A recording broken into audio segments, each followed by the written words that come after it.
لك ها شو بايج؟ اجى هذا من اللذات. ايش قلت لك؟ يابا الشاقيك استريح. عبالي. يابا الدشبول مال السياره مالتي ما عند الحر، ما تقول ليش لابس. بابا هاي طقوس من ايام المرحومه. يا طقس يا طقس، صدق تحكي درجه الحراره 99. يابا اثنين معه هسه وماتوا قدامي، صدق تحكي. لك كان ايش بعدني شباب، ما يهمني لا حار لا برد.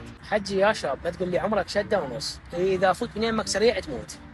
ايش قد ارعن؟ فعلا. هسه ما قلت ايش بيك بايج، احكي لي. والله يابا تجي الصدق محتار وحزين وضايج، الدنيا محترقه عندي، خوفني تسالني. لك طبعا الضوج تنطر 55 مره قايل لك وراح اعيدها عليك ال 57. يابا وال 56 وين راحت ما تقول لي. ابني لين ما احب النصب والاحتيال. يابا التناصب علي. شوف ابني راح اضرب لك مثل بسيط واريدك تاخذ من عنده العبره والحكمه.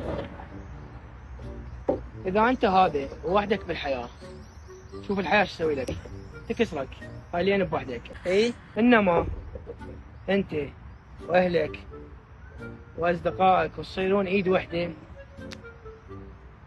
العفو ابني. والله العظيم مو صوتك، صوتي انا قاعد يمك. تعال حل احكي وياك معود.